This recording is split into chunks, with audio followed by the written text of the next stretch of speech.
And welcome back, everybody. Thanks for sticking with us.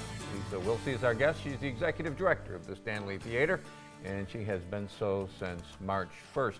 The Stanley has a board that you answer to, right? That's your boss. That's my boss. Yeah. And that's how the Stanley is governed, right? Yes. Mm-hmm. And under that, you have the staff. And then under that, we have volunteers. Yeah, how many volunteers? I think right now we have about 150 on file, and there's just a pocket of them are more active than others. We have a lot of snowbirds, so we'll see some come and go throughout the year. But it's always something we're in need of, and it's no matter their age, background, however someone wants to participate, they're welcome to join, and you can do that through our website. There's actually a training program, is there not? There is, and also the certain classes now have to be taken by mandate of the state for harassment issues in the office and so forth. So it is a little bit of a process, but I think Sharon Abbott, who runs them in-house for us, does a fantastic job. The Stanley has rooms that can be used. They've got the Romano room. They've got the, is it the Hearst room? Yep, you're right. And those can be used for meetings. They can be used for a variety of things. Talk They about could they could be held for a dinner party before a show. They could be held for classes. They could be held for anything from a baby shower to a yoga class to a painting class. You name it. They're very versatile that way. And you're in the Stanley doing it, which is always very special. Is that one of those pieces that you were talking about earlier where you'd like another little revenue stream coming there? Yeah, it's a development thing. I'd love to get more into it, but I hate to go there right now because you never know if I'm going to make a left or a right turn designing things. But yeah, I think the Romano room, especially because it has a street side entrance, would be reviving it to what it once was. People used to come early for appetizers, coffees, and pastries. Now we might want to just elevate that experience and just offer a little bit more, and then it could be a pre-show space, or it could be open all throughout the whole event. So we're tinkering with some ideas right now on how to design that, the look and feel of the space and so forth, and I think it's really quite optimal. Are they, another piece, I guess, Lisa, would be the marquee. Yes. People rent that marquee. They do. They do. I mean, how special is that? You're in lights. That's pretty cool. Yeah. And with all those revenue streams, what do you see the financial picture of the Stanley being this year? I think it's going to be very strong, especially as we start to develop our corporate partnership program too. So right now we're looking at all the different pieces, how to sell them to strategic partners, the value of those assets, making sure it's the right price point. You know, as we get more programming, that value does change. So it's just a little bit of math going on right now with that. Yeah. You know, it could be the entrance, you know, the south wing entrance can be branded, the backstage entrance could be our VIP entrance.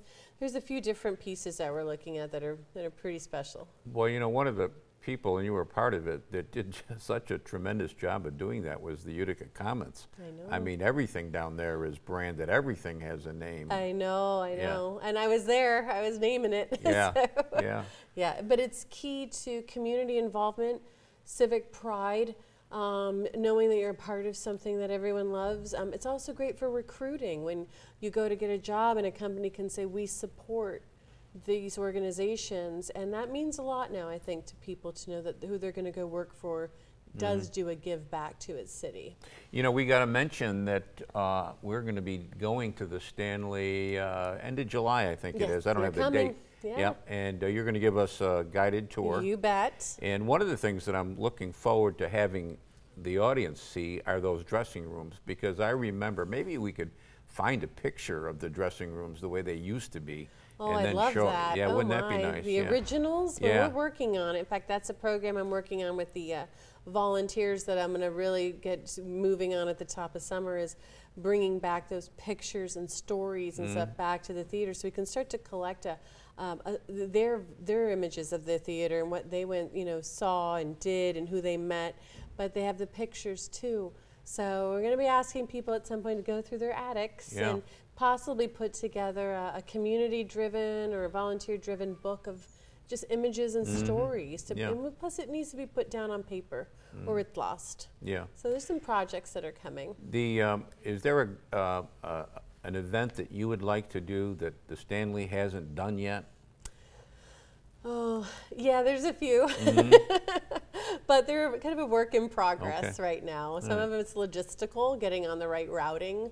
Some of it is the theater, is it capable of putting on certain performances of certain magnitude? Do we have the space? Right. So there's some challenges along the way. You know, booking bands is not really as easy as anyone thinks. It's just finding that perfect sweet spot where they're coming into town at the right time, at the right price, and the ticket price is the right one for our market. So there's just these variables sometimes you're just kind of playing with until it just pops. Yeah, somebody told me, somebody in your business told me once that the same thing. It's not as easy as you might think because I said, well, why can't you get so-and-so? And they said, because we've only got 3,000 seats, so we'd have to price those tickets at you know, $400 a seat to get that person in. That's true. So it is true. But you've got a welcome invitation to come back anytime and tell us I'll who's be back. coming in. Good. And we'll see you at the end of July for the guided tour, and you'll maybe take us down into the catacombs. You bet. Right. Okay, good. It's good to see you. Thank you. Good luck. Thank you very much. Okay.